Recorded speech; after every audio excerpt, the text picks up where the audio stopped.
allegiance to the flag of the United States of America and to the republic for which it stands, one nation, under God, indivisible, with liberty and justice for all.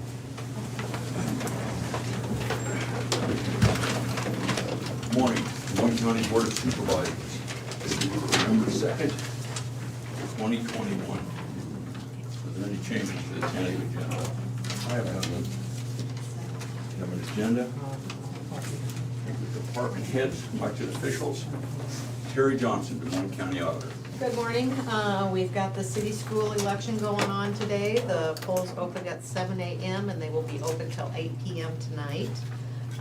We ended up with 300 absentee or early voting ballots, and it looks like we sent out 307. 300 have been returned. 3 of those are canceled, voided, so they still show up in our count. And so we have 4 outstanding ballots. So hopefully those show up today. Those can be turned in Yep. at your office We either until... need to get them in the mail today, or they need to be turned into the office by 8 p.m. tonight in order to be counted. So if they come in tomorrow, they won't be counted. But if they're postmarked today. No. Oh, so they have to be No. postmarked yesterday? No, yeah, they had to be postmarked yesterday, but I don't expect the mail to get it here in one day. But, yeah, we just have those 4 ballots, so we'll be working on those this afternoon and counting those, but, we're up and running anyway. The girls have been out running around to a few places, but, One more day. yep, one more day. One more day. Thank you, Terry. Lisa Schaefer, Des Moines County Attorney. Sunday night, we did the safe trick or treat over at the auditorium. The Burlington Police Department sponsors. It was a good time. Not as many kids, I think, as in years past, but that makes sense. Plus, the weather was pretty nice to be actually outside trick or treating. Other than that, we're just staying busy. We're down to 5 jury trial dates before our January 31 timeline for all COVID waivers. So Chris Scarborough, the other felony attorney, and I are basically, for all intents and purposes, are trying to work out the cases we can and then get the top few cases that we know we want to try, that we need to try. Some significant personal injury cases and those sorts of things to get them set for those dates that we have available. Other than that, we're just staying pretty busy. Thanks, Lisa. Colin Gerst, IT. Just keeping busy like always, don't really have anything new to report. Thanks, Colin. Kevin Glendon, Des Moines County Sheriff. Good morning. Things are going well at the Sheriff's Office. Reminder to the public, as happens every year, the deer movement is very high. We already had 3 deer accidents this morning. So Really? the rut kicks off, and you can just see as it happens. It's also a good indicator for when the hunters to go out there. So the deer accidents just go through the roof at this time of year. So just be careful out there. Leave yourself some extra time. Drive slow. Watch for deer. We had promotional tests in our office yesterday. We had 8 of our deputies test for future promotions, and the Civil Service Commission will do those interviews next week. So we'll get a promotional list established for when we have some retirements at the end of the year, and we'll be ready for that. And They're looking for your job? not my job, but maybe down the road. Maybe down the road. Preparing for that. We'll get them ready. And then our jail, for the first time that I can remember, we're at 0 out of county. Jail population's at 64, so Wow. It's been a while since we've been there, so we're glad to see that happen. That is good news. Yes. So them 64, do you have any getting ready to go up to Oakdale? I don't know that for sure, but it's usually on a weekly basis. There's usually between 2, 4, 5 that are just ready to go up there. But I know last week we had 5 or 6, and they were able to get those gone. So there's almost a constant rotation. Lisa's getting them weeded out for you.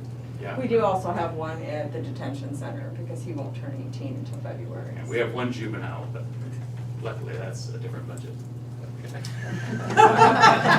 It is a different budget. $160 a day. Yeah. Thank you, Sheriff. Yep. Krista Poggemiller, Public Health. Good morning. We continue to be busy. We're still having our COVID vaccine drive-through clinics. at Southeastern Community Fairgrounds, and that's Mondays, Wednesdays, and Fridays from 8:30 to 4. No appointments are necessary. We're giving the Moderna, the Pfizer, and the Johnson & Johnson, and we're, the first, second, and boost doses are available. I want to thank the CERT team and Gina and the CERT team for helping us with this. We have a number of volunteers that come out. I really appreciate their help as well. And the public health staff, because it's a lot to be out there and doing those drive-through clinics, so really want to thank them for that. We're currently at 14% COVID positivity for our county with 131 cases in the last 7 days. And again, that is 7 days back because it'll be a new number tomorrow. So we're hoping that trends down a little bit. Currently, our vaccination rate for older than 18 in our county is 57%. So it's moving along. Thank you, Krista. Jared Lasser, land use. Keeping busy as usual. We did have a zoning commission meeting last week to go over the revised subdivision zoning ordinances that we've been working on for quite some time now. Those have been reviewed by the attorney's office over the summer. I made a few little changes there. We did have a discussion, there were a few items that were recommended, little changes to the text of the ordinance, but ultimately the commission voted to recommend approval of those ordinances with those specific changes made, which we had discussed in detail. So once we finalize those drafts accordingly, should be coming to the board fairly soon. So we're glad to see that come to fruition here. Other than that, I have one agenda item regarding one of the other ordinances, cleaning house. So that's all I have. Thank you, Jared. Ryan Carter, secondary roads. Good morning. Project's slowed down or wrapped up, so that's a good thing. There is some work going on Pleasant Grove Road. The dirt contractor, Phi, is started doing some of the stripping and shaping for what will be the short paving project. The paving itself won't happen until next spring, which means I don't believe there'll be any full closure this fall either on Pleasant Grove Road. They're just gonna work for the next couple weeks, get as much as they can done, and then we'll try to get things buttoned up before we head into winter. So that's going on, whereas obviously the Geo project, there won't be any work on that closure until next spring.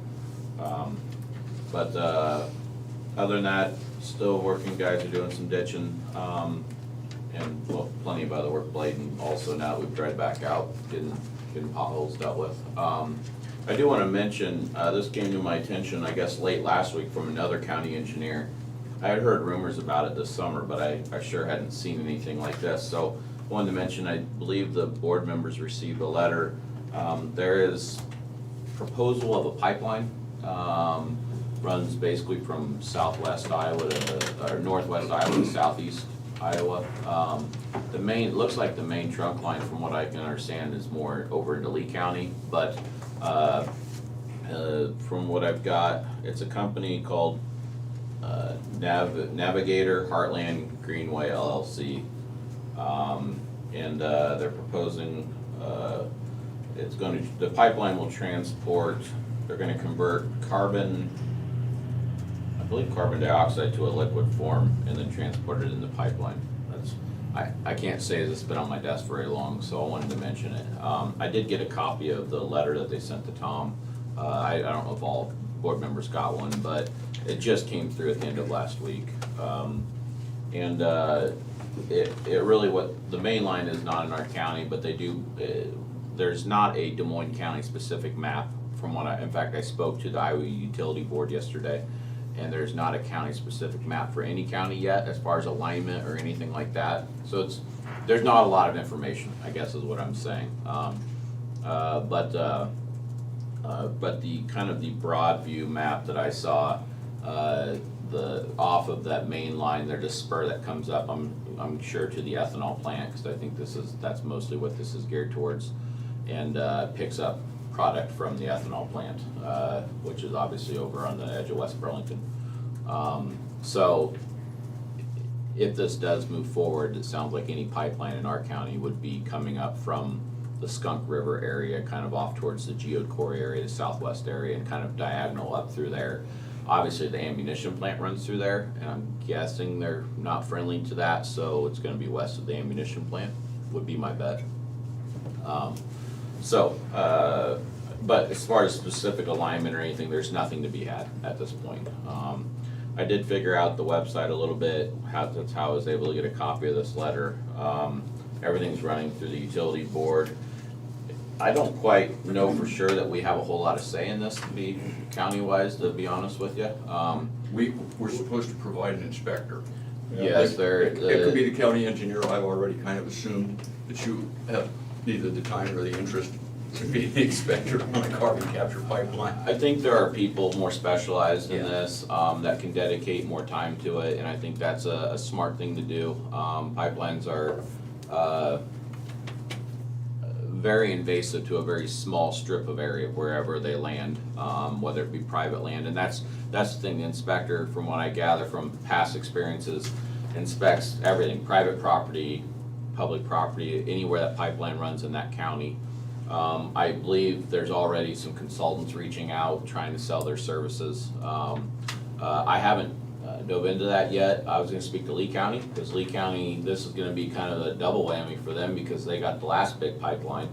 And so I was gonna speak to Ben down there, the county engineer, and draw off his experience for who they used and how it went and what their thoughts were, and just kind of learn from their experience. Maybe we'll have a work session along the way, because obviously it is the board that technically hires a consultant. Now, the cost of that consultant, as long as it's quote-unquote reasonable in the letter, is covered by the company that's installing the pipeline. So theoretically, that's a zero sum to the county. But it is very important for those farmers or for those landowners to try to end up with the best final product once they're done. So just skimming through the letters, I do want to mention they have set up a meeting date in Des Moines County. They've set up the dates for all the counties that are impacted. The Des Moines County meeting date is December 8th, which I obviously will plan on attending.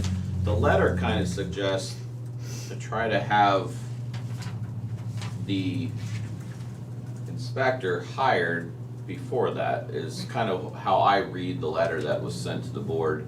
I'm gonna try to chase that a little bit more. Like I said, I haven't spent a lot of time on this. I gotta kind of wrap my head around it a bit more, so I need to check that out. But December 8th is that meeting date at 12 o'clock at Loft Events, 416 Jefferson Street, Burlington. So I wanted to mention that. You may want to put that into your calendars. It doesn't sound like that's flexible, so. I think that's probably a meeting with the utility board, because that's who decides where it finally goes. Everybody in the county gets a little input, but they decide. And I think I forwarded an email to you not long ago. There was one of those consulting companies, Yeah, an they had engineering company that contacted said us. they've worked with a lot of counties, and I thought maybe you could reach out to some of those. And I did. I reached out to a lot of ours, and all of them seemed to be happy and content with the person that contacted us, so. And like I said, I was gonna reach out to Lee County too and touch base with the engineer, because he basically kind of acted as the go-between with the board, and at that time, the board and the consultant that oversaw that process, inspection, so get that experience. So like I said, maybe we'll have a work session on this to instead of taking up any more time of this meeting, but it sounds like it's coming. I don't think it's a guarantee, but when I spoke to the lady who was very, very helpful at the Iowa Utilities Board yesterday, it sure sounded like it was probably a pretty sure thing, so. The wording they're using sounds like it's a done deal. Yeah, so anyway, I wanted to mention it because like I said, it just kind of landed on my desk and I did a little bit of time on it yesterday, and we'll talk more and figure things out and work towards a consultant, so. That map where it shows coming into Moines County's got two 2 lines going someplace else, looks like too. Well, it's got a bunch of lines going different places, yeah. And what I'll do is, I believe I can download a PDF of that, and I'll just send it to you guys, or whoever wants it on email, so, I printed it obviously, but I only brought one, didn't think about, so you're welcome to this one that I printed. The one line that comes up into Des Moines County is all there is. There is a second line that splits off, and goes into, I'm guessing over to possibly to the fertilizer plant in Lee County is my suspicion, but the map is very generic. You're not gonna tell exactly where anything's running on the map, and I think that's probably intentional from what I could tell yesterday. So, anyway, we'll figure it out. I just wanted to mention it, so. Thank you, Brian. Chris, we conservation. Well, nothing really that exciting. We have a board meeting, the biggest thing we got going is our board meeting tomorrow night. We got several things on the agenda. That are gonna be interesting discussion, expect a long one. We're gonna be talking about camping fees, shooting range fees, just to kind of a bunch of different logistic stuff that we've had kind of floating in the background that we wanted to tackle kind of after the season ran down, after we had all of our numbers from camping and stuff, and so, lot to discuss tomorrow night, with the board. Anything we do, wouldn't take effect until after the first of the year, but, the parks, the, Fourth Long Station and Welter Recreation Area, those campgrounds are closed for the most part, the water's off, the gates will be shut down at Welter. We do still have campers in Big Hollow, but the guys, as of yesterday, were shutting off the shower house because it is gonna be pretty cold this week, and so we're not gonna risk freezing water lines. So we're gonna go ahead and, I know we gotta warm up next week, but folks can come up and still camp without any water, so we'll be shutting that down and moving into fall mode. We will probably be starting burning here pretty soon. We do have a lot of timber burns that we're gonna be doing at Big Hollow and other places. We recognize that may affect hunting a little bit, but the long-term return on that is worth the temporary disruption of hunting. And most of that's gonna be centered kind of around the campground and right close to the lake, so we don't get way far back in the areas where the deer hunters really like to be. Other than that, just kind of keeping on. You don't set fire underneath some poor guy's stand. Yeah, no, we, and we know how that is kind of this time of year. We'll screen the areas, like if we see there's a truck in the nearby parking lot or something, we'll forego the burn for that day. Just for the risk that somebody might be back there and have to eat a bunch of smoke. But most of our stuff's during the week and normally like middle of the day or early afternoon, and so that's not exactly the greatest times. Most times the hunters are out early and late, and so, but yeah, we're doing a lot of that. Thanks, Chris. Each time you go out and sit along the side of the road, once you burn, then you don't have to get out and sit cold. and Just deer when the comes animals out, come you out to shoot Right, it. just wait for them to come to you. They Yeah, go exactly. fast. There you go. Smoke them out. Thanks, Chris. Yep. Janelle Nally-Longquist, Des Moines County Treasurer. Good morning, we're just keeping busy. We did print and mail out close to 1,400 November delinquent notices as required by code yesterday. That's actually down from what we normally do, so that's a good thing. But other than that, we're just keeping busy. Thanks, Janelle. Ken Hyman, Community Services. Good morning. We had our, on Friday, we had our management team meeting, our monthly management team meeting. And we talked about this Senate File 619 again. And we all, Tammy kind of gave us a spreadsheet of what each county should pay to the fiscal agent from our budgeted amount. We usually divide it into 3 payments, but anyways, this one's not exactly 1/3, but it's $317,000 that I just wrote a transfer sheet from Fund 10 into the fiscal agent fund towards services. By the end of June, if they don't change the legislation, which our regional governing board is gonna meet with legislators next month and try and get them to change that legislation. But if that doesn't happen, then we've gotta transfer everything from Fund 10, because there's the elimination of Fund 10 in that legislation, into our fiscal agent account. So in June, we'd have to make that final transfer of whatever's left in Fund 10. So we were talking about those kind of issues. Anybody have any guidance or thoughts on whether, does that have to be a change in the legislation, or is that a change that the Department of Management could just make? I don't know. You know, the Department of Management guides the auditors, and we were told that DHS guides the regions, and so there's two different people that are overseeing everything, and it's very confusing who we have to get to. That'll work well. Yeah, yeah, you've got your DHS chart from when you were in MHDS, and you see that crazy. So transactional friction, definitely, more transactional friction if we have to switch to this new system of not having Fund 10s, having everything out of the fiscal agent account. We're starting to switch our phones over, things like that, like our cell phones. They have to be switched over to the seal region rather than from the county, stuff like that. So we're starting to do those little things now just because it's easy enough to do, to get that money from the fiscal agent instead of the county, but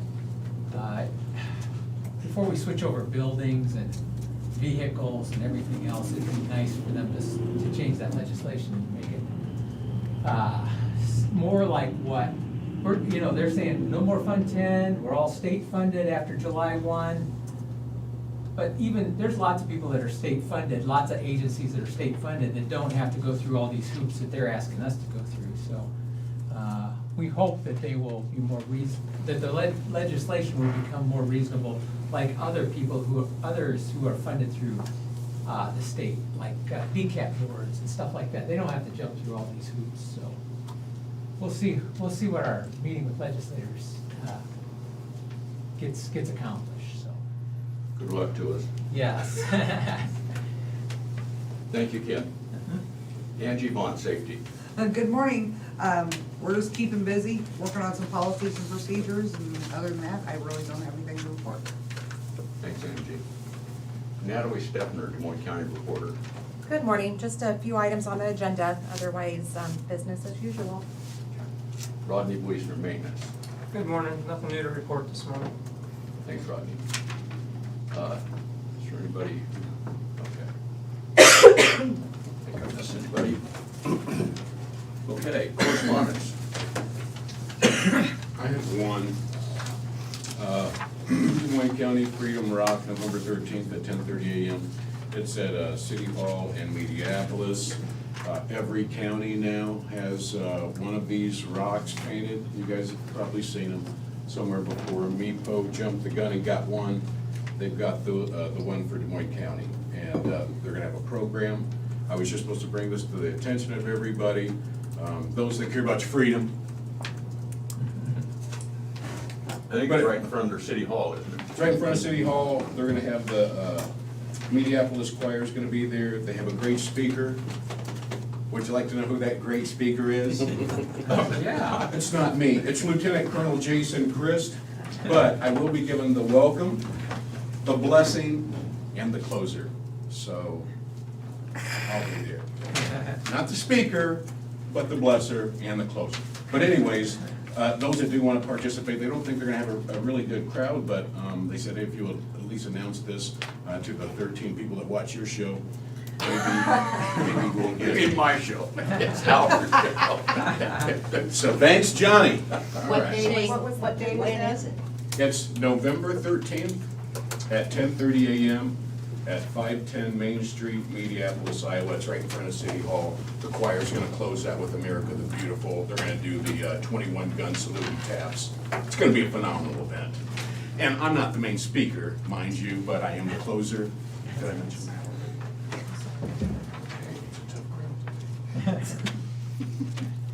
But that's all I had. You read that into correspondence, please? We have a card.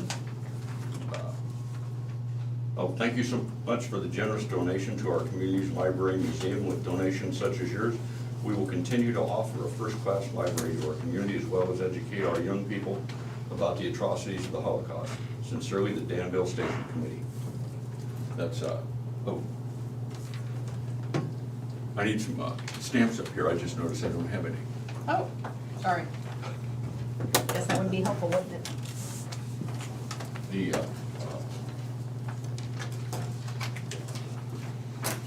county annually gives $10,000 to the Danville Station Library and Anne Frank Museum. Did you want to see that one?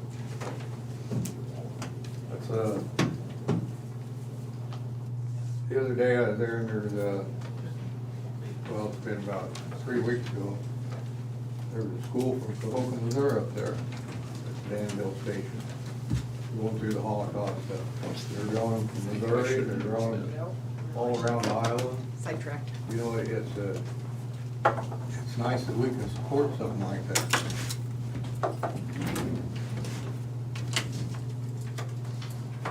A lot of history.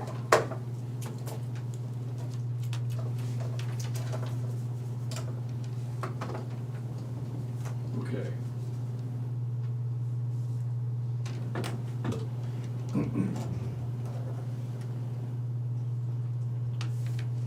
We'll stamp that correspondence when you guys are done. We'll proceed to discussion and vote. We have accounts payable claims in the amount of $1,050,691.04. Move to approve. Second. Terry? Jim Carrey, Yes. Shane McCampbell, Yes.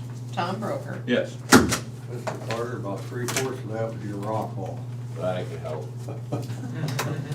We will have rock for next year. Okay, we have payroll reimbursement claims in the amount of $841.75 and non-cash taxable reimbursements in the amount of $219.38. I move that we approve payroll reimbursement claims. Second. Terry? Shane McCampbell, Yes. Jim Carrey, Yes. Tom Broker. Yes.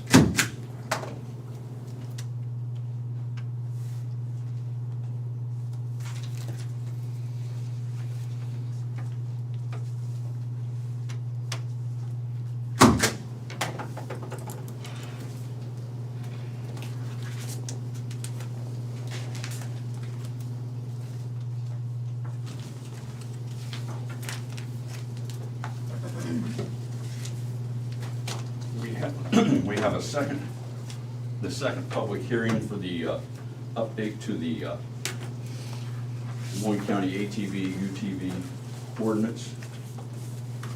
So we need a Move to go in public hearing. second. Terry? Jim Carrey, Yes. Shane McCampbell, Yes. Tom Broker. Yes. This is, we had the first public hearing last week. This was some updates and changed the ordinance to meet some new state definitions and some improvements as recommended by the sheriff and the recorder. Again, I would ask if anybody mind waiving the reading of the ordinance. It's not a long one, Tom. Seeing no objection, we will waive the actual reading of that. Is there any public comment regarding this amendment to the ordinance? Did the auditor's office receive any emails? or- No, we have not received any request for information or anything, so. Okay. We will give individuals that are watching this online 2 minutes to make a comment. You may email the Board of Supervisors at board@dmcounty.com. That's BOARD@dmcounty.com. You may call 319-753-8203, extension 4. That's 319-753-8203, extension 4. If you'd like to make a comment on this amendment to the ATV ordinance.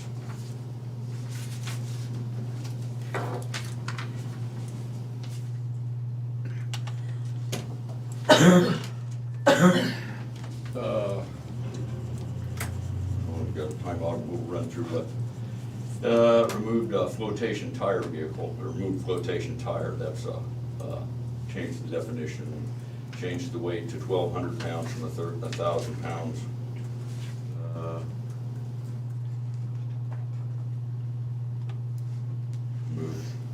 ATV with the passenger registration requirements, remove the proof of insurance that's already required if you have a license for the. And the sheriff may revoke, suspend or revoke the permit upon evidence of, anyway, that was moved to another section of the ordinance, so there's, it's not very substantial. Yes? Will you be posting that letter online? The ordinance? Yeah. I believe it's on there. I think we have a copy of it on there. I'll have to double check. I think when you have to Yeah. announce the hearing, don't you have to? Yeah, publish that? now we have our website, we post public hearings on there, and we put documents on there, so I'll have to check, but I'm pretty sure I attached the revised ordinance, but once it gets formally approved, we'll tack that on there too, so. I think we have a section just for ordinances, so we'll try to get that on there. And then it will be recorded in the recorder's office.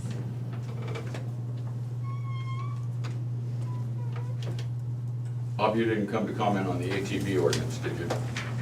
True, I did not. Okay. Then, well, look, anybody interested in closing public hearing? I move that we close public hearing. Sorry. Terry? Shane McCampbell, Yes. Jim Carrey, Yes. Tom Broker. Yes. As we discussed last week, we can, if someone makes a motion to approve this, we can waive the third hearing in the same ordinance. So, Go ahead, go I ahead. move that we waive the second reading. and approve the ordinance. And approve You the mean ordinance. the third hearing? And waive. Third Third hearing. I move that we waive the third hearing, Yeah. Jerry, and approve the ordinance. Okay. Perfect.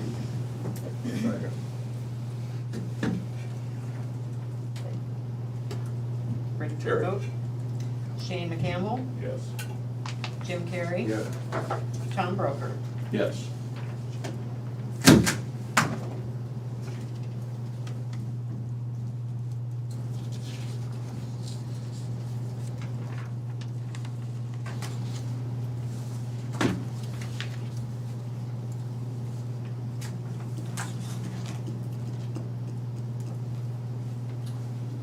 Okay.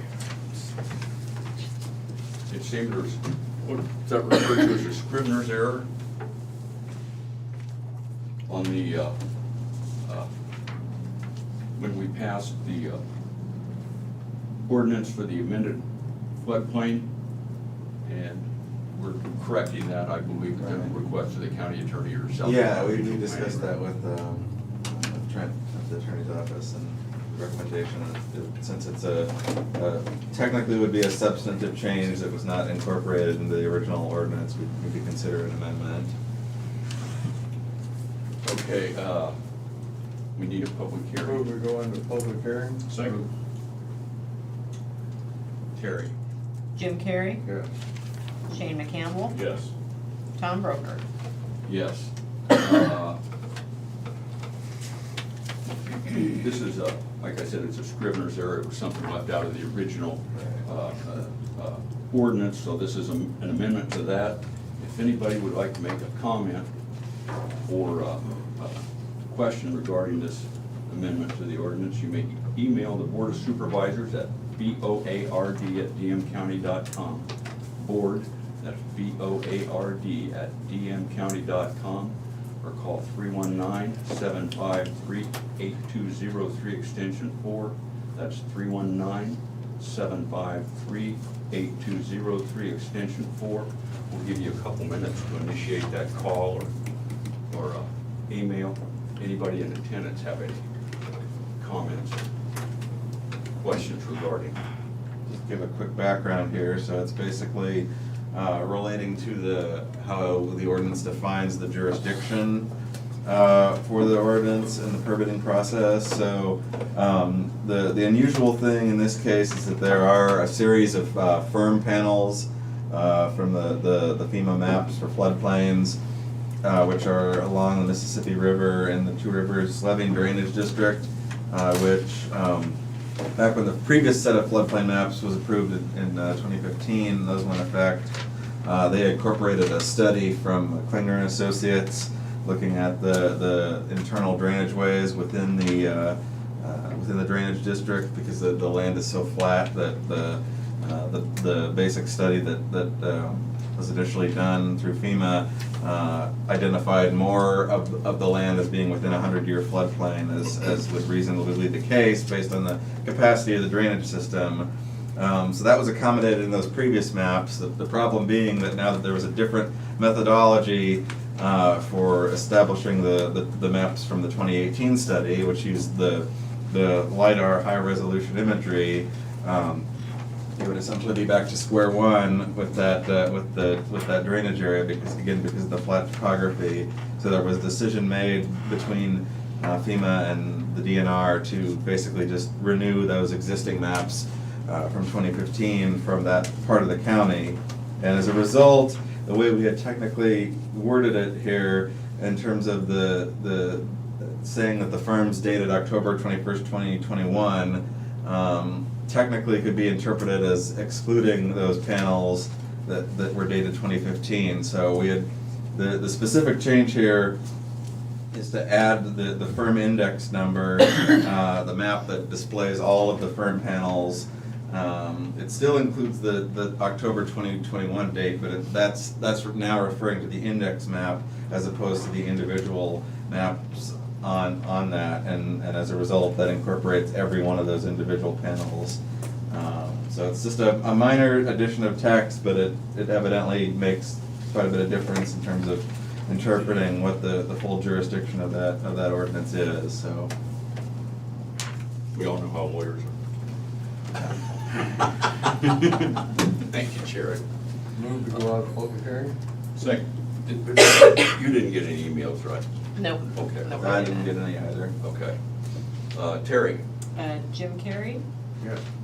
Shane McCampbell, Yes. Tom Broker. Yes. Move to approve the amended floodplain ordinance number 25. Second. Well, we should have the second hearing and then we can, okay. Terry? Jim Carrey, Yes. Shane McCampbell, Yes. Tom Broker. Yes.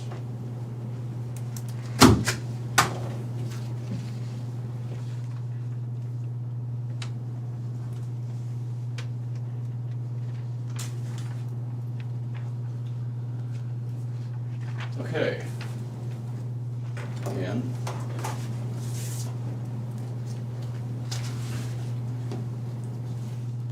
we have a resolution approving the amendment to the Iowa land records.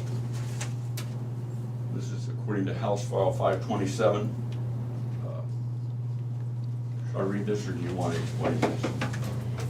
So I guess from my understanding, it's a technical change. So this is the Iowa County Recorders Association and the ESS Committee, which is also known as Iowa Land Records. I think the original 28E agreement was done 15 years ago. That's when we started recording records online. So this is made with encouragement of the state auditor's office, and it will reduce the liability and exposure to county recorders. The change also allows contracts to be managed through the 28E organization instead of through the County Recorders Association. So it's gonna take some of that liability off of them. And I think just a better way for them to use some of the funds, because it was pretty strict on how they could use those. So I think, and the County Recorders Association do recommend the approval of it. Thank you, Natalie. So, next time.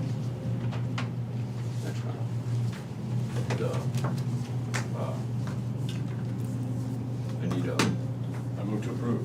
Second. Terry? Shane McCampbell, Yes. Jim Carrey, Yes. Tom Broker. Yes.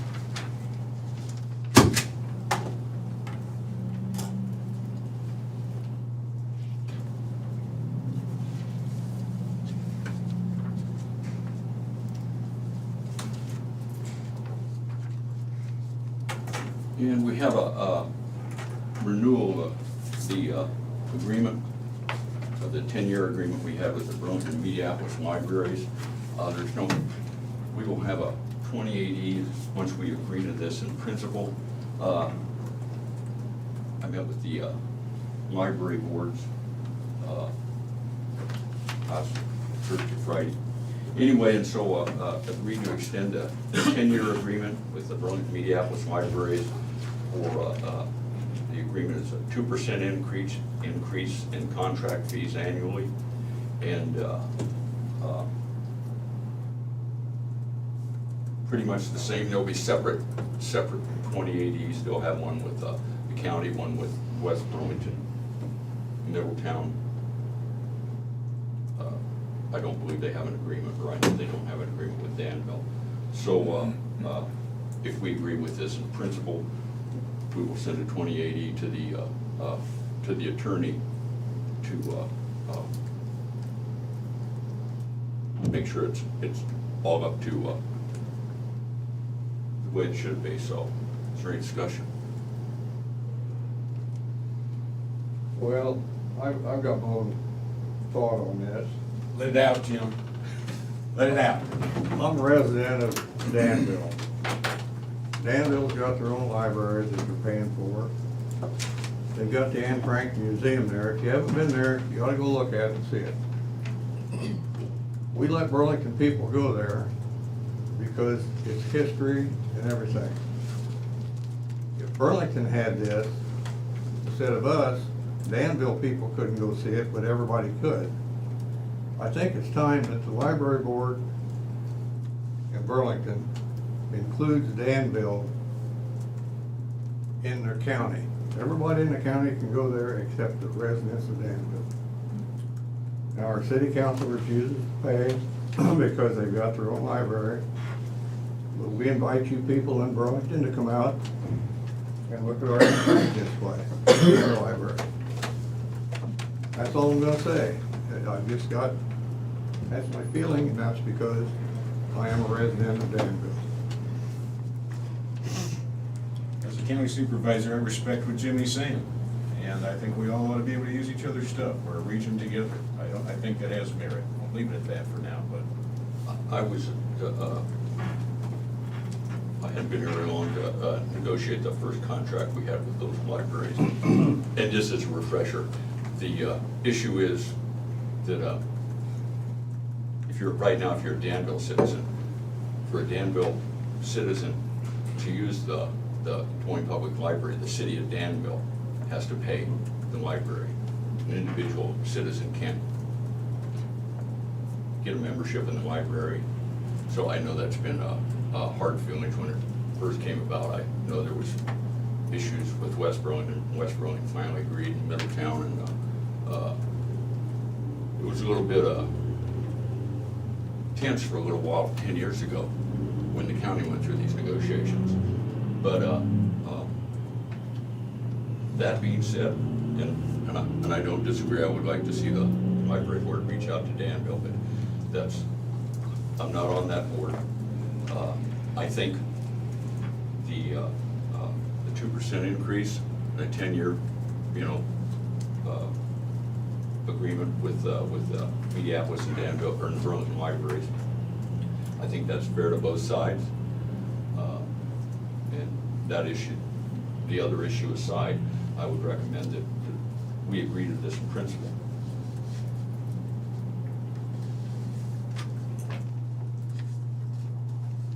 I agree to it. Is there a motion? So moved. Abstain? Well, I'll second it then.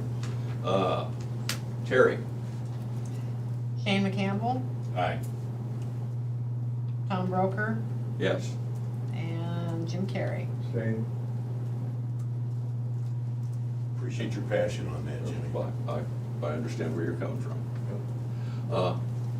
I'll get that 2080 to you, and you can take a look at it. Then when you've gone through it, then we can run past the board again. Okay. We have a personnel action for the recorder's office. We have Jennifer, Jennifer Patterson, a first deputy. This first deputy 6-month step increase. The previous rate was $46,194.02. The new rate is $48,300.97. Move to approve. Who authorized this?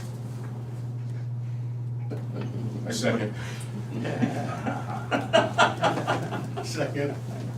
You might have to go fast, so I can look at that page. Terry? Jim Carrey. Yes. Shane McCampbell. Yes. Tom Broker. Yes.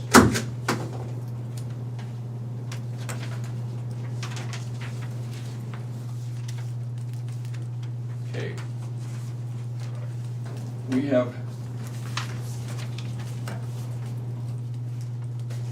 reports. We have the jail statistics for September 2021 and the Dewey Buyer Trust account information from for the quarter ending September 30th, 2021. These reports will be on file at the auditor's office, available for public review.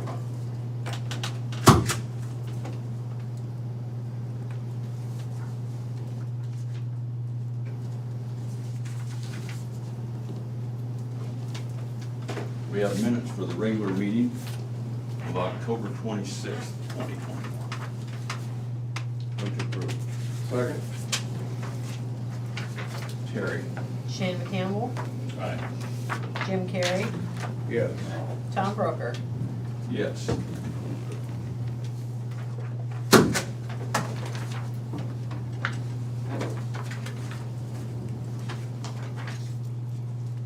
Any other business?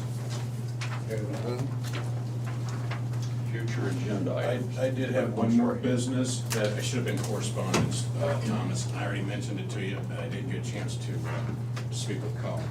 But I did receive a correspondence from the 3 people that watched. They said they really want to hear what the department heads are saying. They could hear us, but they can't hear everybody else. So is there any way we can get a passing microphone or something so that they could hear the department heads a little better? Colin, I hate to put you on the spot like that, but I'm putting you on the spot like that, Colin. Technically, yes, we could. I made a bunch of changes about a year and a half ago to really up the volume in here, you know, so that kind of worked. And it seemed like at that time it was working really well, so I'd be interested to see. I mean, I can go through some of our meetings a little more and make sure everyone's being able to be heard. The only time it really is an issue is you know, semis going down the road that, you know, picks up and What's the noise the semis make again? That's pretty good. That, Future friend. that and sometimes the air conditioning that up there, you know, the hum, but technically, yes, we could. There'd definitely be a cost to do that, but if that's something the board wants to look at, we can do that. Shane says he can pay for it out of his. I had one thing too, I forgot to mention, I was just reminded of it. The DOT is in, their contractors back in the county doing some wrap-up work on the paving before winter time. And they will be closing Pleasant Grove intersection and Dodgeville intersection to put some temporary concrete back into there's a small gravel area at each intersection where they tore out. It's mostly potholes right at the moment. They'll be tearing that out and putting temporary concrete in, which will be torn back out next year. But I told the DOT, and they agreed with me that it wasn't acceptable to leave it in the condition it was through the winter time. So I want to mention that closure will start tomorrow. What's And that intersection, Pleasant Grove and what? Pleasant Grove and Dodgeville, the 2 paved intersections up in that area. So you wanna take 190 up? So anyway, it'll close tomorrow and be closed for roughly 10 days. Although if the weather stays decent, I could see it opening next week, pretty easy. Anything from them on Upper Flint? That is part of their responsibility that they're supposed to, the DOT has given them 3 priorities, main priorities to get done, or at least temporarily open, I'm gonna call it, before, and that is one of them.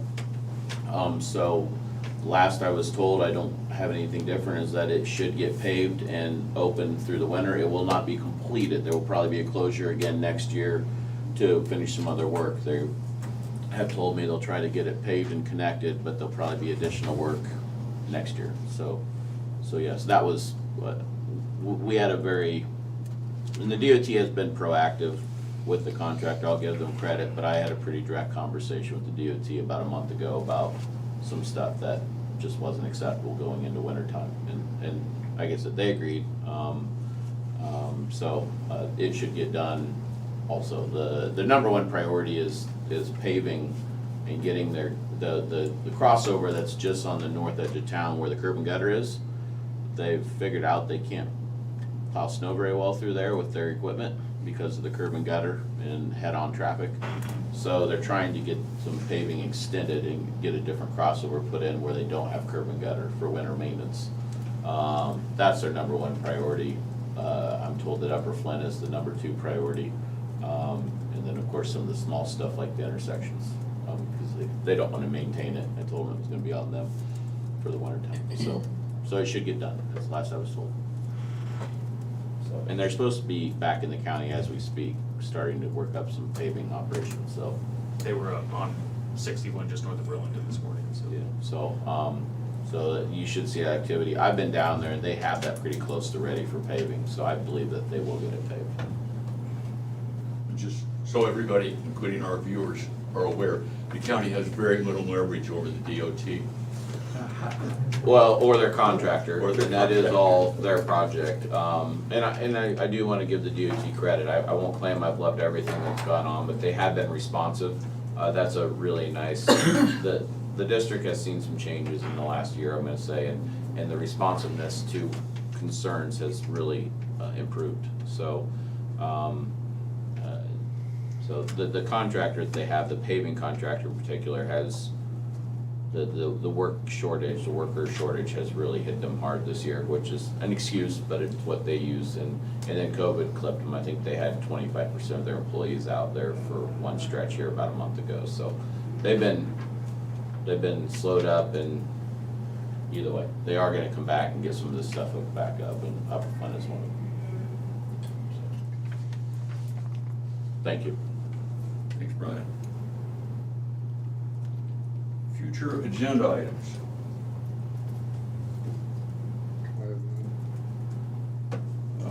I think we've got a couple work sessions coming up, the 16th and the 23rd. One, the 16th is for that request Yeah, for qualification for- for yeah, construction RFPs. manager, and then housing on Housing is will be the 3rd. I was thinking Or Mike did said that he get wasn't moved? available the 16th, Yeah. so it would be the week after that.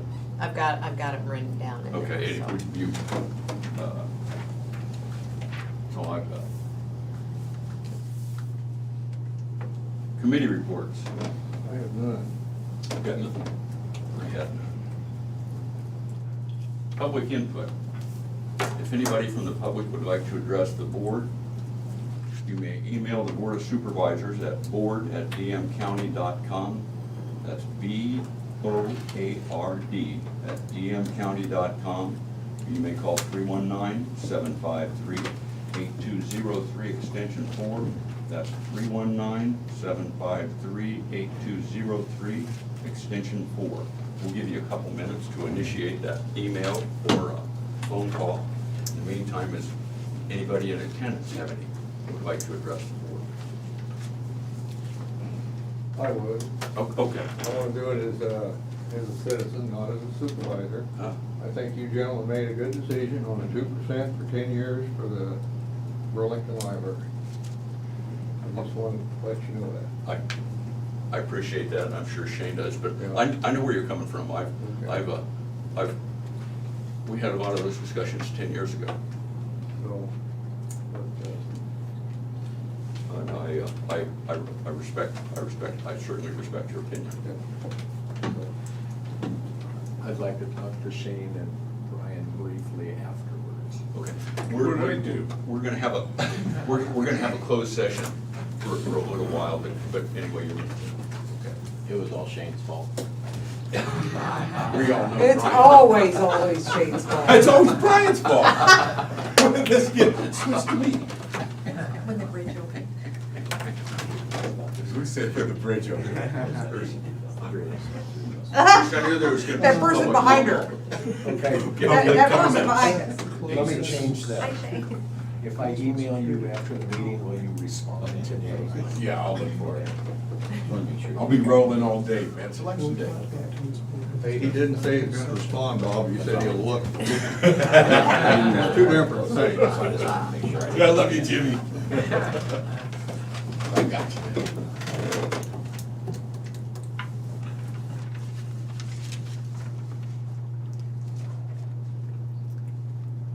Well, we got about 10 seconds left, so I guess I can throw a comment out here. Just while most of y'all here, I've been telling people, I said, the county has as good a collection of elected officials and department heads as I'm really proud of all you guys, proud of your departments and the work you do. I'm confident, I don't say that enough, and it's not that I don't think about it, that's usually the way my mouth or mind runs. But anyway, you should know that. Thank you. Okay. Just to confirm, he even mentioned that to me when I just got on. He says, you know, you're gonna find out, we really got good staff. And that's always good to know coming into something. Okay. Takes care of public input. We need a motion to go into closed section for Iowa Code 21-5, paragraph 1, subparagraph J. Is that how they say that, Lisa? Yep. Okay. Section 1, subparagraph J. Section 1, subparagraph J, okay. Move to go into closed session for that. Second. Terry? Jim Carrey, Yes. Shane McCampbell, Yes. Tom Broker. Yes.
Terry?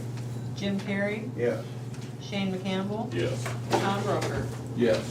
Okay. With an aye, we're adjourned. Aye. We're adjourned. Okay. Hold on here, I'm stopping that recording. Then we restart.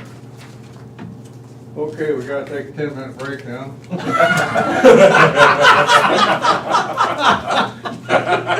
That's my job. Okay, are you ready for your work session? Yeah. Yeah. Yeah. Okay. Ready? Okay.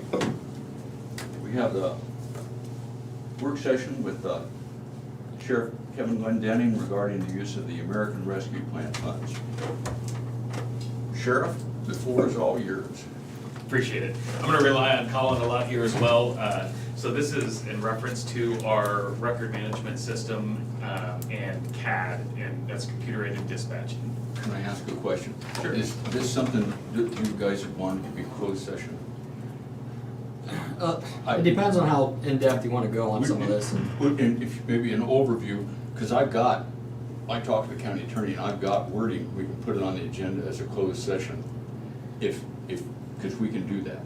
So, in discussion, we thought we could leave it brief and kind of do an overview of what the programs are, and then if you want some more detail on it, then we can go into some of those reasons as well. That'd be perfect. I just wanted to give you a heads up if you want to get into something that you would rather not say on camera. I will leave all that to Colin because he's the person in charge of that end of things. So. Okay. So CAD is computer-aided dispatching, and essentially what that is when a 911 call or a non-emergency call is placed to our dispatch center, to DESCOM, then the mapping, the dispatching, all that information gets put into the computer-aided dispatch system, which is basically a program that's designed software for dispatching emergency calls to fire, to law enforcement, and just basically call handling on their end. Years ago, before we got into the electronic, I guess, advancements in electronic, CAD was basically isolated to the dispatch center. And now with our MDTs, mobile data terminals, the basically laptops in our cars, that computer-aided dispatching is also done. It's a program that law enforcement utilizes, and actually some fire as well, fire and EMS, where they can pull up the call for service as it comes in. It comes electronically into the car, and it's basically you get that information right to your Instantaneous. Yeah, and it's all right there. It's usable information. And as we become to rely on it, when it's not there, it creates a lot of difficulties. So the record management system would be the other side of this programming, and record management for us, for law enforcement, is basically every call for service that we take, and we develop a record for it. So we will, if we take a report, when we do our sex offender registries, our weapons permits, all of that information goes into our record management system. Des Moines County, as a whole, we do about 50,000 calls for service a year, and several 10 to 20,000 of those end up as a report in the record management system. But we have a computer, the CAD and RMS communicate with each other. So when we do a call for service through dispatch, that creates what we call a call for service number. It's assigned a CFS number, and on January 1st, we'll start over, and it'll be 21-00001. And every call from that point forward will just work numerically and count up. And by December, we'll be up about 50,000. That receives that CFS number, call for service number, and then when we go on that call, we take a report. We use that CFS number to communicate in RMS and CAD. If we take somebody to jail, we use that same number. We book somebody into jail, and that system communicates with all the other systems to utilize that information. So you're not entering it multiple times. So all the systems communicate well with each other. The system that we've been on for the last 15 years or so, 12 years, is Shield. And DESCOM made a decision to move away from Shield, and they moved to a program that doesn't currently communicate with Shield, which we're still using as our record management system. That's created a lot of difficulties in law enforcement, for law enforcement, really, to have that information. Having readily accessible information through CAD, we just haven't had it since this change has happened. So we've been in the process of looking for a new record management system, and the reason for that change, I would say, is because of that change in dispatch, but also because of the need to move on to software that is more secure. You said as of right now that you can't get your texts or whatever. At one time you used to get texts of stuff that was going on in the morning or whatever like that. You can't get that now? So as of about 2 weeks ago, we can now, and it's a different format. It's actually, the Burlington Fire Department uses a system called BRICS 911, and Shanna and DESCOM was able to talk to BRICS 911, and they were able to develop that program so that we can get that information the same as what the fire department was getting. It's not the same though. It's very general information, whereas we used to be able to get all the notes that were in the card, like suspect, white male, black hooded sweatshirt, blue jeans with a handgun. So you could pull that information up, and now it's very general. It'll be a firearm call. As opposed to having that exact information. Now, we still get that communicated through dispatch, but the reason this is important is we rely on everybody in law enforcement. We have 2 deputies that are typically working patrol, but we have other staff that's available. We have school resource officers, we have administration in the sheriff's office. So if we have a call in Burlington that is a shots fired call, for instance, I may be in a meeting, I may be at something like this, but I hear a bunch of sirens going off, and I hear on my radio that such and such is en route and such and such is en route. Then I could I could literally look at my phone and see what's going on and say, I gotta go. As opposed to having to get on the radio when you're taking up precious airtime. In other words, as there's people responding to those calls, and they're needing the radio, and they don't need me to get on there and say, can you repeat everything that's going on now? So it's very handy to have that access. And we've lost a lot of that. We've gotten some of it back with this application, this BRICS 911, but we're still not there yet. Yes, sir. When out here, when Shannon went with this other program, did she consult you or anybody else on this at the time? Or did she just do this and leave you out in the dark? So yes, it was ran through the control board at the time. So the DESCOM control board was aware of it, the change with Zetron. What I will say is the way that the control board was set up and is set up moving forward. So EMA is now the control board of DESCOM, but that 28E sets up the advisory board. The advisory board is the sheriff or designee. In our case, because I'm also on the control board, then it'll be a designee. It'll be the chief deputy. But then it's all the chiefs of the other law enforcement agencies. So Burlington, West Burlington, and then 3 fire chiefs: Burlington, West Burlington, and then a rotating fire chief between the rural fire departments. So that's the advisory board. And the advisory board probably should have been more involved in that decision. And I think they were consulted, but the change, it's been a difficult change. But moving forward, we've identified a record management system that I think would be very beneficial. I think we've all recognized that having a record management system and CAD that communicates with each other is just very important for our future. So we've taken a hard look at Motorola, RMS, and CAD, and we have some pricing on that. We still haven't met as a group to determine if that's going to be the exact program that we move forward with, but I think everybody at this point has been pretty happy with the Motorola program. Is that they're leaning toward Motorola? Yeah, I think that's where the group is leaning. So to get, I guess, to numbers and where that stands, is the program countywide, and this would include CAD, so moving CAD to Motorola is $700,000. It was 715. I had a meeting with them over the last week where they knocked off $15,000 for some concerns that we had with a specific program, but it's $700,000, and $150,000 of that is specific to CAD. And in my mind, the way that would be funded is whether emergency management decides to fund that, or they approach the E911 board and we use those tax dollars to fund CAD. That would fall on EMA or E911 to fund that, so that would be separate, which would bring that total down to $550,000. When you look at how that formula will go, which we also haven't worked that out, that's gonna happen in a meeting in the coming week. I would say that the county would likely be responsible for somewhere between 40 and 45% of that cost. Of the remainder? Of the remaining of the $550,000.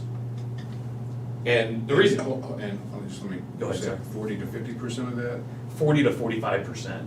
So $250,000. Yeah, yeah, so at 40%, it's 220,000, and I think that'll be the low end of what we'd be responsible for. I'd like to Sure. write down high numbers. And 45%, I think it'd be about 250,000, 247.5. The reason being is that includes jail management software. When you look at the officers countywide and you count the correctional officers and officers that are using it, we're actually identical with Burlington. We have 46 officers, counting correctional officers and deputies, and that's what they have. Are you sure about the cut on that? No, we Are you haven't. close? We haven't reached. To being sure about the figures on that, about the percentage? That's just what I have in my mind. Okay. That's what I think would be reasonable, that 150,000 would be cut out for CAD, and then that 550,000 would be split. To me, that would be a reasonable amount, somewhere between that 40 to 45 range. And on these new, on this new system, this is something that can take us into down the road, that we don't have to come and revisit this, and fight. So with that, the first year of onboarding, that cost includes that first year of onboarding and first year of maintenance fees. And then there's gonna be an annual maintenance cost to it, and they'll guarantee that cost for 10 years, and that's gonna be $70,000, which is also split countywide. That cost would end up being about $30,000 annually for the county. What are we paying annually now?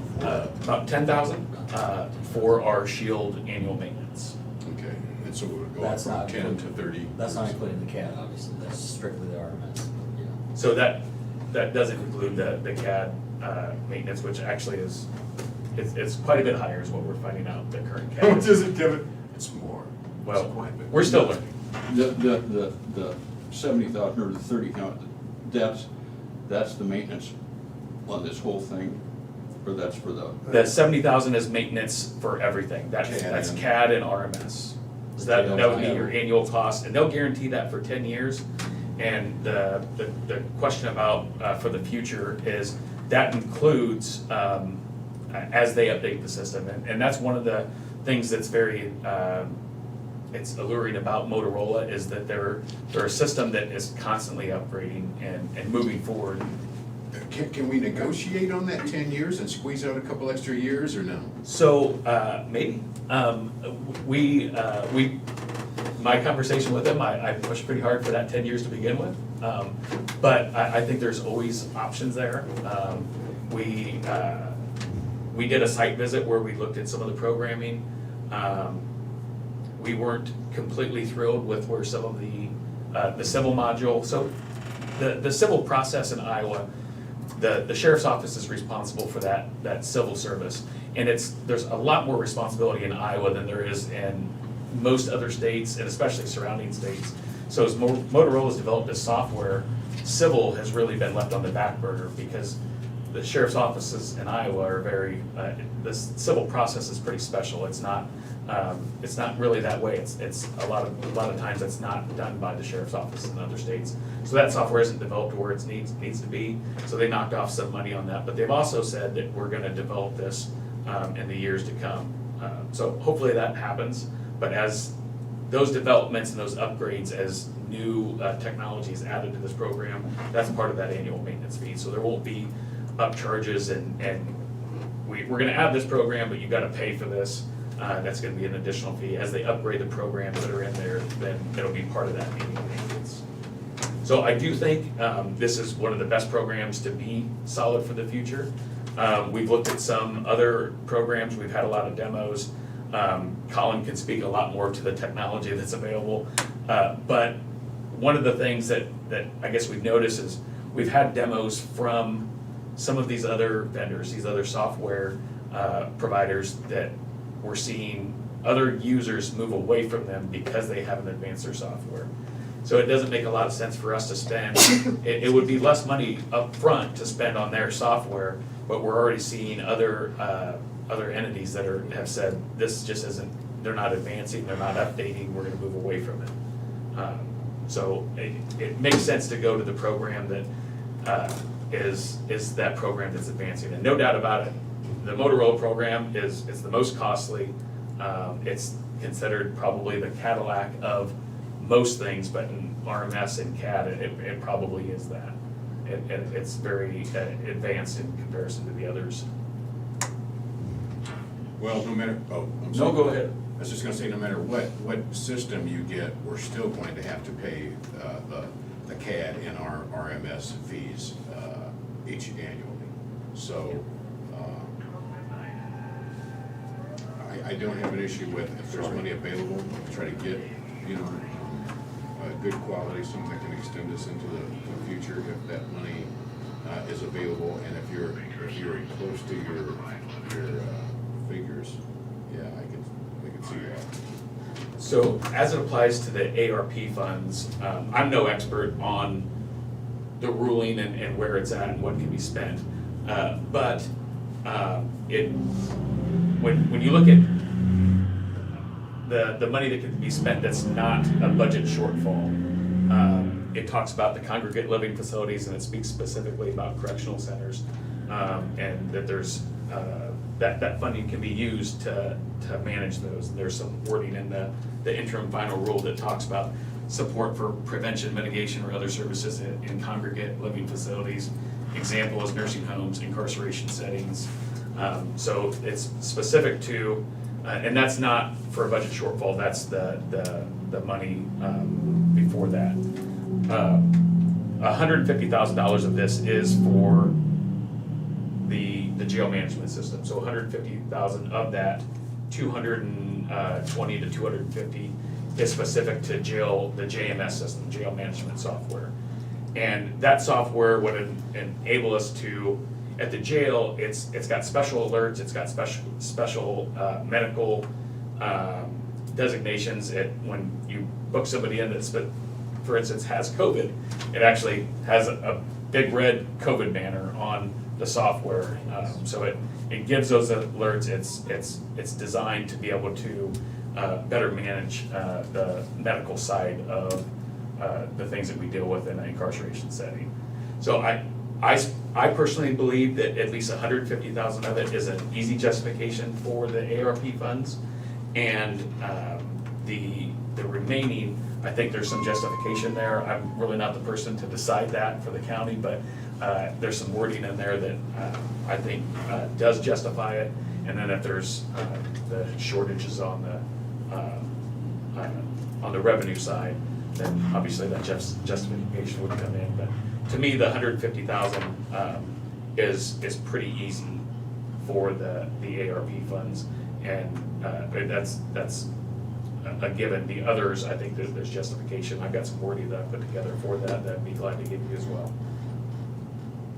So so we have this tomorrow.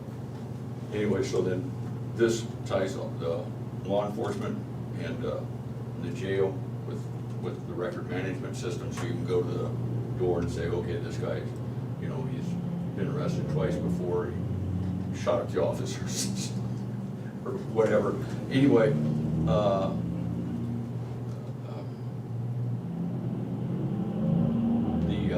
and so total countywide would be 700,000. Yes. You got 150,000 for the CAD that you think would fit ARP, but you're not sure whether that would be covered by E911 or emergency management. So 150,000 for CAD, and then 150,000 of that 700 is for JMS, which I think would qualify under the ARP. Okay, so is that for the CAD, or is that the $150,000 out of the 550? So that's 150,000 out of the 550. So the 700 total includes 150,000 for CAD, which would, in my mind, go to EMA, or E911 is gonna have to make a determination on that. And then the next 150,000 is for the jail management system, which then leaves $400,000 for the RMS total. Okay. In our preliminary discussions, we've talked about splitting that remaining 550,000 just countywide based on users, which to me is probably where we're gonna land. And that would be at that 40 to 45% cost split on the 550,000. So JMS would be included in that. The jail management side would be included in that. And the E911, the emergency management, that would matter to the county, since at the end of the day, the county is emergency management. Yes. Thunder. So then the annual maintenance is 70,000 countywide, which you figure the 40 or 45%. So you say $30,000 for the county share of that would be the annual maintenance, and that's good for 10 years. Colin, is there any, how the, without going, one of the, is I think, it's somewhere in that ARP, it talks about cybersecurity, I believe. I don't have it in front of me. It's on page 62 of the interim final rule. Page 62. It talks about modernization of cybersecurity, including hardware, software, and protection of critical infrastructure. But I believe that's part of the, when there's the revenue shortfall. Oh, is it? I believe Okay. that portion is specific to the revenue shortfall. It should be, because if it's revenue shortfall, the county can use it for anything it wants to, as long as there's not debt involved. Okay. Is my understanding. And actually, the US Senate just passed unanimously, Senate Bill 3011, something like that, a flexibility act that they think is gonna go through there, which will give counties a little more leeway in using it for county needs. I know it applies to transportation, but I think it applies to some other stuff, and that's I'm sure that won't be any easier to understand originally, but This software as a whole definitely falls under that modernization, and that was one of the concerns.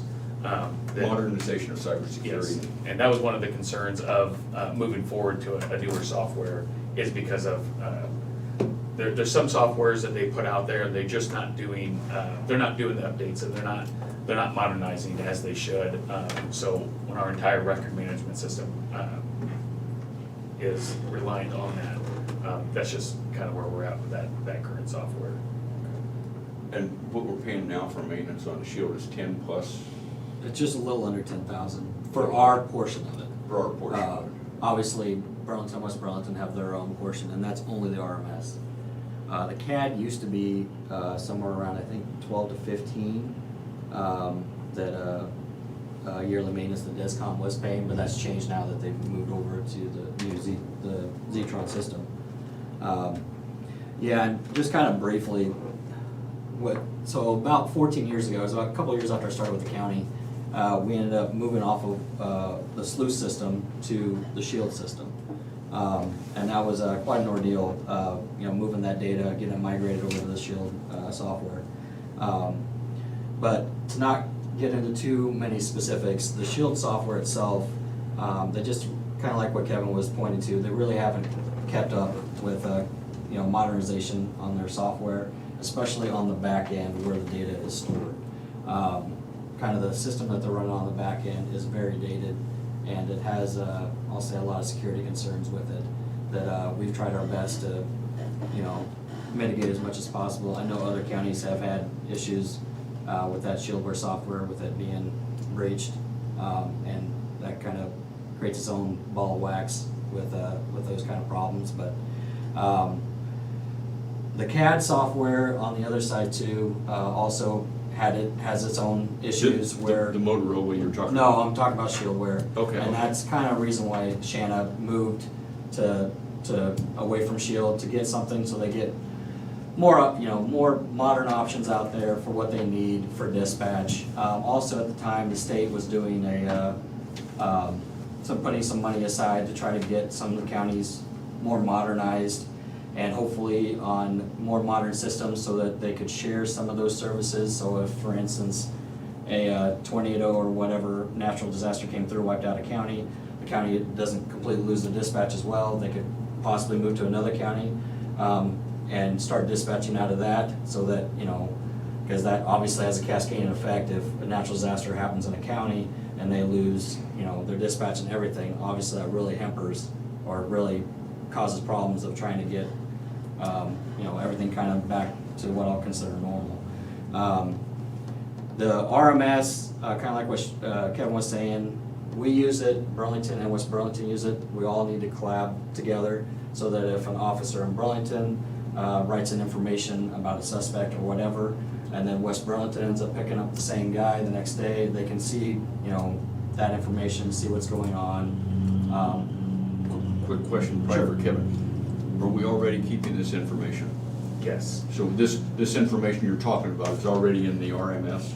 yes. Okay. We're going to convert that data and dump it into the Motorola system, and hopefully that goes very smoothly. That's anyways.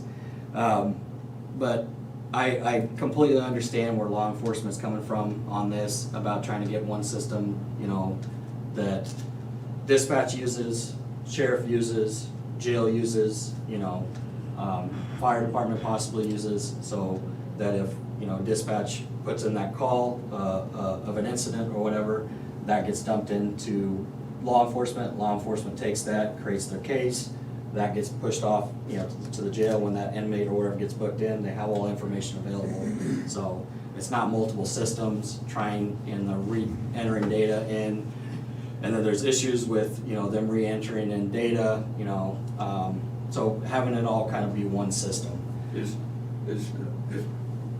And you might have explained this, sailed past me, but is there a history on this? Say you pick up Joe Doe, you have an age, and he said he's previously been arrested for this, and he's a violent man or something like that, because you picked him up twice, Yep, 6 months ago and a year ago. Known to assault officers, Yeah. armed and dangerous, that kind of thing, known to carry weapons, those kind of things will pop up as alerts within the system. So it is not just one, you know what's happened in the last, so it reaches back. So anytime you search a system, then those warnings will pop up. Search the system, then those warnings will pop up. And even better so when all the systems are communicating with each other, because of information that the jail may be aware of. As they put it into the jail management software, that's going to auto-populate that information into RMS, where an officer could look something up, and when they're getting dispatched to a call that person's associated with, they'll be alerted to those concerns. Whether those are. So there's cross references. If you go to pick up Joe Doe, he's known to associate with Sam Smith. Sam Smith is a violent individual or something like that. Yeah, it's actually pretty amazing software. It'll cross-reference addresses, it'll cross-reference people. It gives that information, and also known vehicles, that kind of thing. And it's also, the technology is one of those things that we kind of developed on our own. Some of the IT staff, they put together a program that our old program allowed us to access a lot of this information. And that power of information sharing in law enforcement is just, it's amazing when, if, for instance, somebody takes a burglary and they maybe saw that there is a specific vehicle, a white F-150 in the area or something along those lines. And then the very next night where one of our deputies might stop the same type of truck with a known individual that we're familiar with, that they just did a vehicle stop on him, it was a suspicious vehicle for a traffic stop. That maybe didn't generate a report, but our officers are so tuned in, they're looking at that stuff constantly. They're looking at vehicle stops, who other deputies, who officers are going out with, and then they're just cross-referencing that, and they're like, that's the vehicle I'm looking for, I bet you that's my suspect. And we solve so many cases with that power of information sharing. And when that line gets cut off, that's been pretty difficult. We've had some struggles because of that, but this will help us get back in line. And beyond that, it offers those programs on their own where you can run them. You can run remote checks. You don't have to just be sitting at a desktop with the computer with that program installed on it. You have some access through an app on your phone, and you have access through a remote website, if I'm saying that right, where you can log in through a web portal to get that information as well, to check information. Did you get a text this morning that said I was speeding on my way to the courthouse? I did, 2 of them, they were concerned. I don't know if I'm for this program. Kevin, They came from me. The program now, when you go on your RMS, that goes into specifically like yours, the sheriff, or the, It's all shared. but it doesn't go into the fire department. Yeah. They can't get access to this. So they could, and we'd be willing to. There's just some differences where the other entities that are sharing that information, we put information in that system where everybody that views it has to be NCIC certified. So when you put DL information or criminal history information or vehicle information. DL, what's DL? Driver's license information, sorry about that. So that information that goes in there, you have to have a certain certification to be able to view it, but this program actually allows you to restrict NCIC information, which is all that information that I just listed. That's what I was wondering, if you could do that, because if you couldn't, some rogue fireman could look on here and start looking, in his spare time and that, and we could be in Sure, and just making sure that information is available to who needs access to it. Yeah. So Humboldt County is the county that we went up and toured. They just went to this software, and they have it in their ambulances. So it does mapping, it gives that information. They have a laptop that's in there where they can pull up the information, and they find it very usable. I don't think that our fire departments and EMS are at that point, but it might be something in the future they would consider, but it would certainly be available to them if need be. I keep interrupting your call, and I apologize, but as things occur to me, and they occur to me. So anyways, you say you'd have to populate, so all the information that's been entered so far, if it's about John Doe from last week and a year ago, stuff like that, do you have to can you just take the notes that already exist? Does it already exist in that form, so that you can cross-reference it, or do you have to? So some do, some don't. So there's a lot of different fields in both different systems, and it's not a one-to-one deal of converting that data to the other. So there's going to be, obviously some work there to try to make sure that, the data that we convert over is converted properly and, in its tables and everything, so it's viewable. I know when we moved from Sleuth to Shield, to put it lightly, it was a nightmare moving some of that data over, mainly because Sleuth didn't really have a lot of their fields that had a lot of requirements in it, so people could just put whatever they wanted. So one field would say Tom Broker, the other one would say Thomas Broker, and the other one would say, County Broker, or, I don't know. There was just so many different things, and trying to collab. County broker. Trying to collab, well, I'm just giving examples, but trying to collab that data was a real pain. Shield's a little better. They do have some requirements in some of their fields on, how the data needs to be stored.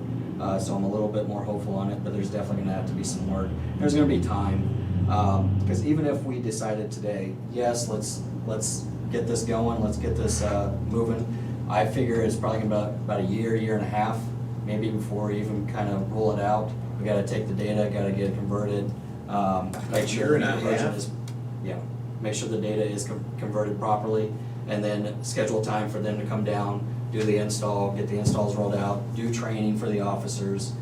I mean, it's quite an ordeal.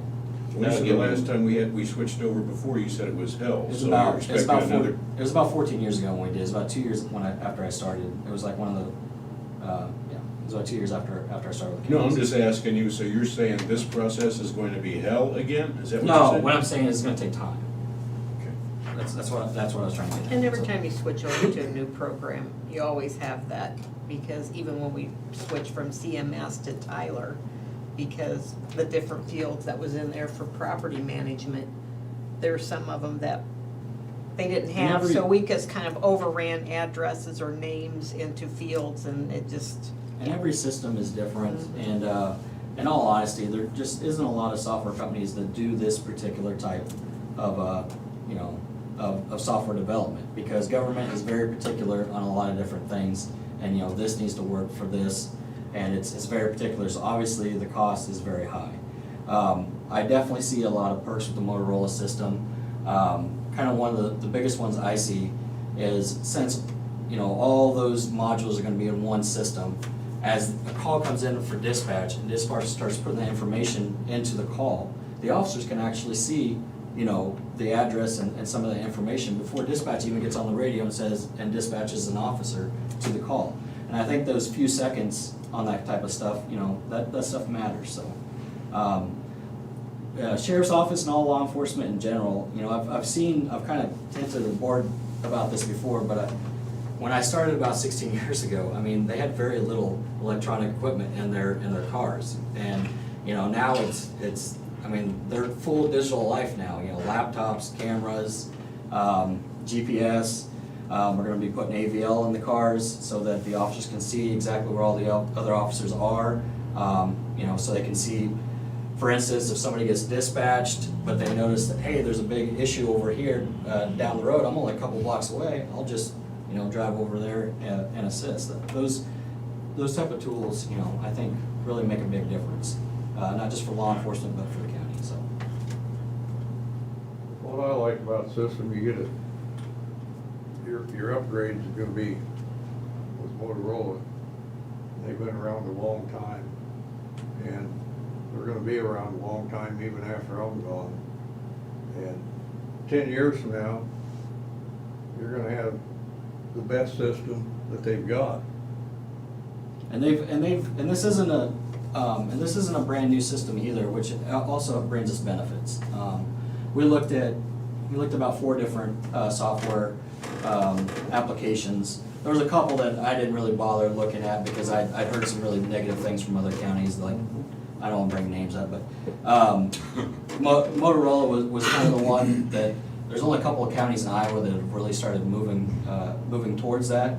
So we haven't, seen a lot of, any drawbacks, if there is drawbacks to that system. But some of the other ones we did look at, kind of what Kevin was talking about. They're very dated, similar to Shieldware, where they just haven't really kept up and made their program be modernized.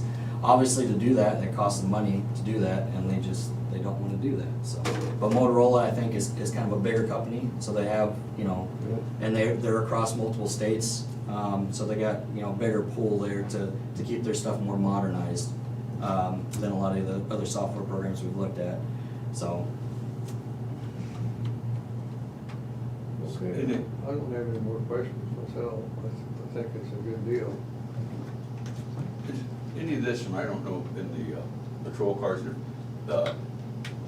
where they have audio, can this, does the deputy have to look down and read it, or to enter something? so alerts will pop up with audio, and there's settings you can set for, like, chimes and alerts, and then it'll, when there's like a want or a hit on a vehicle, then it'll speak to you, but in general, it won't read like a vehicle inquiry to you that I'm aware of. I don't think it does any of that, but if you run a There's a vehicle- program, there's a program out there that does that they came out with. I don't know ever how that ever panned out, but man, they was talking all kinds, where the cars they would have a deal hooked up, a computer in your car, and if you drove past a car that had just been tagged, whatever, your car deal goes off. Yeah, they have those automated license plate readers that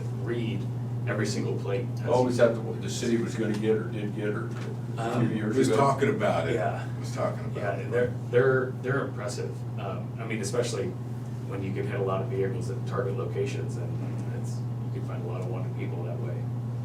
But no, this, to my knowledge, it doesn't do that. It doesn't read anything to you.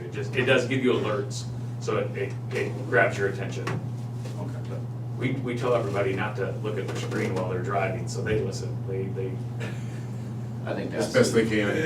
I think that's the irony for law enforcement that I see, because you drive down the road and you see people looking at their phones, we all see it, or at stoplights and stuff. And all this new technology for law enforcement. They always And gotta they check still that. have to look at it. yeah. And let's face it, they're on the road, I mean, if there's an entity on the road as much as we are, it'd be them. I mean, we're both on the road constantly, and for them to have to look down for all this technology, I think it's amazing to me that still, there's no speech to it. It just, when you look at the safety and how, I think both departments see people constantly that are being unsafe because they're looking at their phone, and that's the example, but that's what you see most of the time. Yeah, it's a huge concern as we see law enforcement and first responders in general that have single vehicle accidents that result in major injuries and fatalities. A lot of times the reasoning for that is because of their face might have been somewhere they were shaking it. Is there any way to,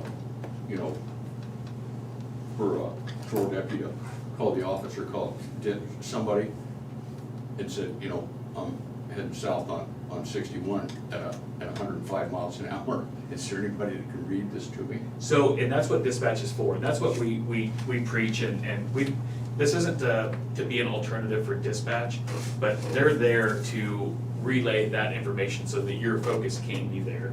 But when you can't maybe get into dispatch, if they're overwhelmed, if you're at a stop, then that's more what the system is for. But as you're driving, this isn't an alternative. I mean, dispatch is still there to relay that information and to be the voice for us so that our focus can be here and we can hear all this information when we run, when there's a call going on. We shouldn't just be looking at that for the call, and that's not to be a substitute for that verbal communication. And they're well aware of that. There's an exemption in Iowa code, but that exemption doesn't save lives and keep you safe, so we tell them to keep your eyes on the road and not in your computer. It's there for when you're stopped. It's there for information, but not for when you're driving to a call. Yeah. Can't enforce any laws if they're in a car that's upside down and spinning. No. Gotta get there safe, you're no good to anybody. Well, I guess what I'm hearing, you both think this is a good investment for law enforcement in the county. Would that be safe to say? Yeah. I think it's very positive for the county moving forward. It would be very beneficial. I would be interested, and you'll find out later this week, whether the city county's got 42% or 45 or 40 or whatever it would be. And whether that's I don't know if that's for us as department heads to decide, but we're gonna get together and kind of discuss where we all stand on that, so we can kind of return that information to the powers that be, the board and the councils. Hey, Bob. And see You where get they old, stand you on forget that. But I think we'll be able to probably reach a fair. Most boards and councilors are gonna put quite a bit of emphasis on what their department head comes and tells them. Yeah, we'll kind of solidify those numbers and make sure everybody's on the same page to move forward. I'd be curious about the CAD with the E911 or EMA. Chief Trexel brought it up at the last E911 meeting. He asked specifically if there's a possibility that we may come to United. I'm sorry, Rodney, Brian, I can't focus. I sort of remember that, yeah. And that would be my intention, is, as a member of that board, I would ask their consideration. To me, that's what those tax dollars are for. There's significant revenue brought in from those taxes to pay for the dispatch and handling of 911 calls. So this is one of those things. Obviously, we have radios in the future that we would like to upgrade for law enforcement, but to me, this would be priority. And there's dollars there. There's availability of funds. Well, that, it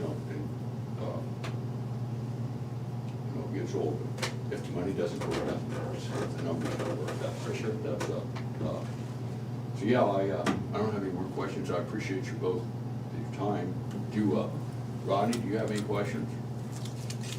No, I don't think so. Just on the audio part, I don't know what it's like. I flag at the races, so when you start getting into, you guys were talking about surprises not coming over the audio. If you start hearing, over dispatch is trying to talk, and then your computer's trying to talk, that's kind of what I'm flagging. I got multiple radios going on, and you start getting that where you're listening for one thing, and then all of a sudden it'd be like somebody chiming in your other ear, talking, and then next thing you know, it's just confusion. So I don't know, maybe that's why they haven't come across some of that, but it can get real confusing if you're, listening to, you're focused in on one thing, and then you hear something else going off, then your focus kind of gets pulled away, and then everything kind of gets jumbled. So Interesting, I wouldn't have thought of that. Yeah, it's one of those things. The people around you. I can remember as an intern when I first started riding with the sheriff's office and being told, when the radio's going, don't talk. And it's like, you need to learn those things. And I think your family and the people around you, they learn that as well. Gotta listen. Yeah, I'm sure your wife loves that. Zip it. Especially in the middle of a very important story. Yes. I've been actually told that in a squad car before too. When I'm working on one of them, whatever, the radio's going, and I'm trying to talk to the shh, trying to listen. Yeah. Oh, sorry. So it'd definitely be good to have that on screen type information. It's have to be very beneficial. Good thought. Next thing I know, they have to put that on the screen right in the windshield so they can drive, read and look all at the same time. Yeah, it's, and we have the HD cameras, and we have the radar units, and then we have the cages that are, the blind spots. But it's all important technology. They're useful tools, but there's a balance there. Well, nobody else got any questions? We appreciate you guys bringing to this. This is interesting. It sounds like, I can certainly see the value to the law enforcement, the jail, and communications in general. That would be nice to know who's gonna answer the door if you knock on it. Yeah, beyond that, we have criteria that we're required to follow. Our uniform crime reporting, our national, the national standard and the state standard, NIBRS and IBRS, which basically requires us to report basically every call for service that we take. We have to report those incidents, and it's the Department of Justice Uniform Crime Reporting. So all those statistics that you see, we have to keep track of that. So RMS is not just, I guess, for us to rely upon getting that information and the documentation that's required of law enforcement when we handle something of importance, that it gets documented, but also we use that. So our records clerk takes that information, compiles it monthly, and she submits those reports. And these RMS systems help her do that. So that reporting requirement that we have to meet every month, this system would meet that. Our current system meets it, to be quite honest. There's been some difficulties with it, but this system would meet that. The record management system for law enforcement is vital in that way too. I assume calls for service range is everything from somebody stole my car to my neighbor's acting suspiciously. Yeah, it's everything. So if a deputy they initiate a traffic stop, then that's, whether it's self-initiated or if it's responding to a call, it gets a call for service assigned. So Talk about that, I sit at home sometimes after the bus route, I go in there and sit down and I'll get on my phone and all of a sudden on the dinger, I get a notification. Who's this Darren Reverend in town that's got this, follows all your, calls, you know? The ambulance chasers, the Facebook ambulance chasers?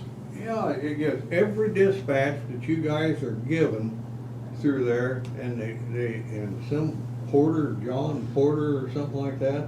I don't know who it is, but I just know that there's people on Facebook. that- Everything are It's going, like you they know. just sneak with it. That ought to be illegal as heck. Pretty impressive that they're able to keep up with it.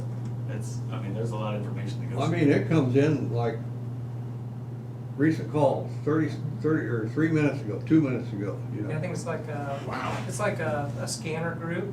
Is that So, what it is? Yeah, so there's just people. There's a couple of them, and I mean, apparently there's that's probably all they multiple people, do. But yeah, they probably just sitting there listening to the scanner, they hear something come across and boom, they're Well, I on don't belong to Facebook, they're that. reporting it, 2 minutes ago, yeah. I don't belong to that group, but I get them Accidental. things.